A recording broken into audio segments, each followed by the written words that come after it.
Welcome back to Transfer Talk and welcome to European football expert Kevin Hatchard to the show. Great to see you. Great to actually have you in the studio with us. We'll start with Adrian Rabiot. All right, that breaking news in the last hour or so. Tell us why you think Manchester United have gone for him. I think it's a really interesting one. Technically, I think he's probably better than somebody like Fred or Scott McTominay. Maybe he'll be able to progress the ball a bit better. He plays with intensity. He is a character. He's somebody that can break up play. But he's one of those weird players that you look at him and you look at some of the numbers and you think, well, is he that impressive? But then you think of some of the coaches that have played him. You think of the clubs he's played for. Regular for Paris, regular for Juventus, has played for Didier Deschamps at national team level with France. And you think, well, there must be something there, some intangible that coaches see. What we definitely know is they need bodies in there and they need quality in there because they just don't have it at the moment.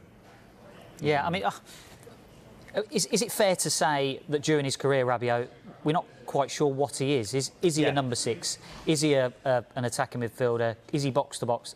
Has he found what he is? No, I don't think so. I think he can do a bit of everything.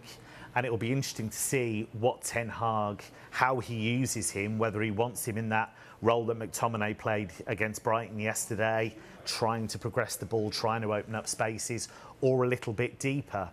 You looked at Fred's performance against Brighton, and that was the pressing trigger. Brighton were trying to put him under pressure all the time. But there is drama attached to him. There's no doubt about that. You look at the way that he was on the standby list for France for the 2018 World Cup, and refused a place on that standby list. You look at the way that he basically sulked his way out of Paris. He left there in really acrimonious circumstances. And then you've got his mother, Veronique, who brings her own drama.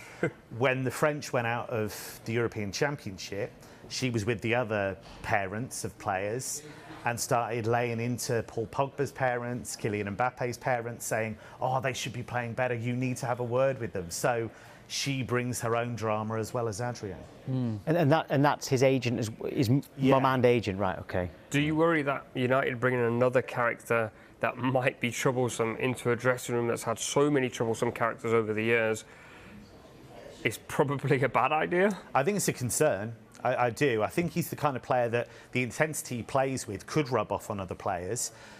But you need a bit of calm at that football club and a bit of structure. And you think of looking at Marko Arnautovic, who I know Eric Ten Hag knows, I know Steve McLaren knows him well, but he brings his own kind of chaos and drama as well. And you look at it and you think, what's the plan here? What are they really trying to achieve in the long term? So is Rabiot a good player?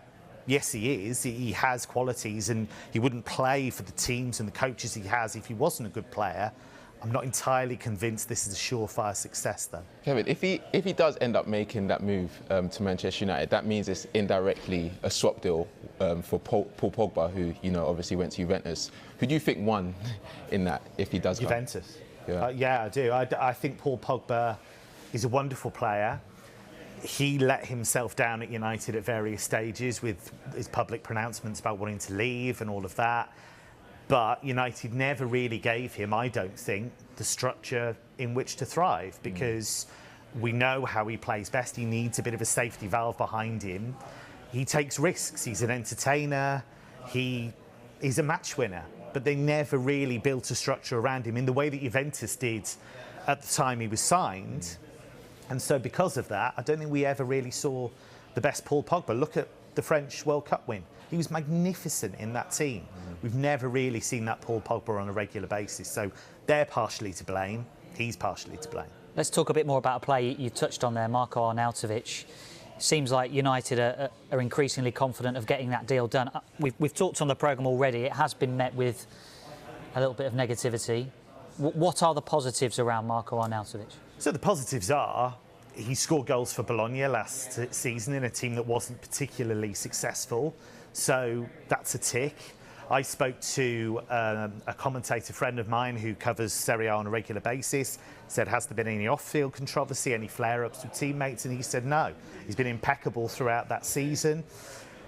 Steve McLaren knows him. Erik ten Hag knows him. They were all together at Twente, but that was a long time ago. But they know what they're going to get from him in terms of how he plays. He's a proven Premier League performer at West Ham and at Stoke. Scored goals for Austria as well.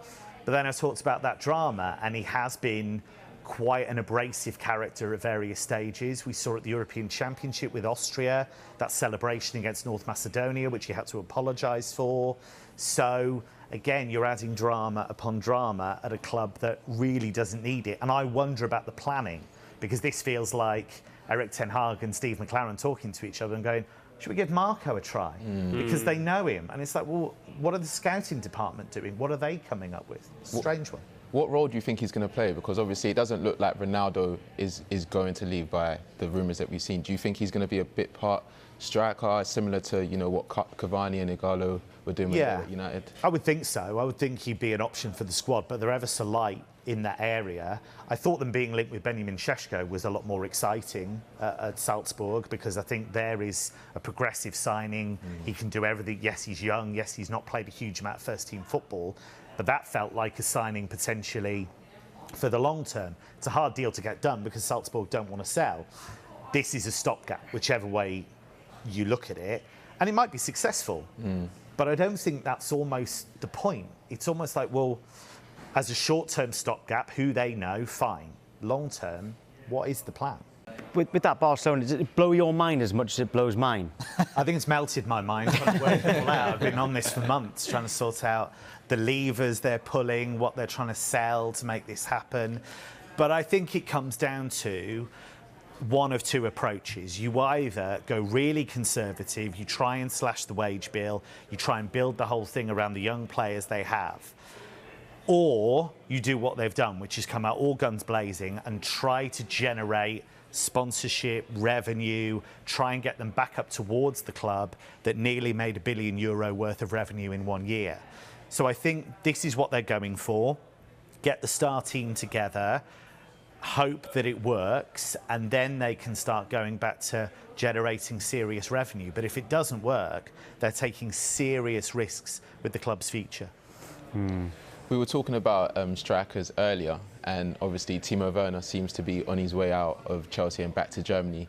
What do you think could have been different for him at Chelsea, and are you excited for him to go back to Leipzig? I'm very excited for him. I'm very excited for the Bundesliga. I think it's great to have him back in the league. I think this is one of those deals that probably at this stage works for everybody, because he needs regular game time if he's going to be Hansi Flick's centre forward at the World Cup. Flick has been very, very consistent in his selection of Werner and his backing of Werner. I actually think it wasn't the big flop a lot of people have made it out to be. The guy started and won a Champions League final. How many players get to do that? I think a lot of the stretching of defences, a lot of the making space for other players, he did.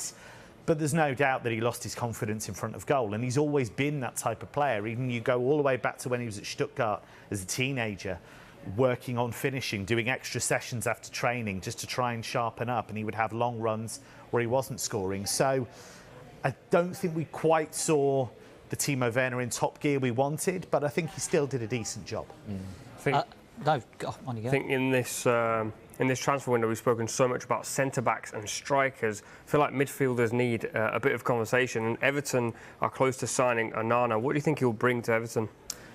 This is a really interesting deal because they're basically banking on potential. You know, this is a guy that has all the physical gifts. He's 6'5", he's strong, he's big. He's somebody who has been in the Belgium squad. Roberto Martinez has spoken, former Everton boss, of course, has spoken glowingly about him, about his attitude, about his mentality.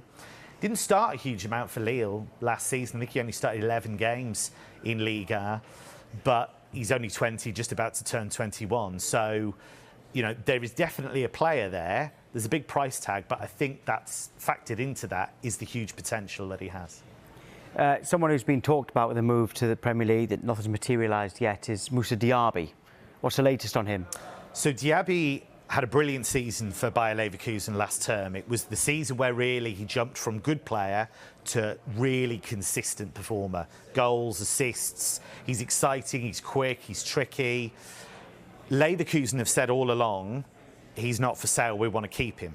Leverkusen always say that. That's just what they do. I've been told that a bid of around 70 million euro would have been enough. Newcastle were interested, didn't want to hit that mark, and that's why they stepped away. And that's kind of in keeping with what they've done. I think everybody thought they'd be on the phone to Kylian Mbappe as soon as the money came through, but they're having to be fairly sensible, even though they've got a bit of wriggle room with FFP. Arsenal have been linked with him as well. I think he'd do a perfectly good job for Arsenal.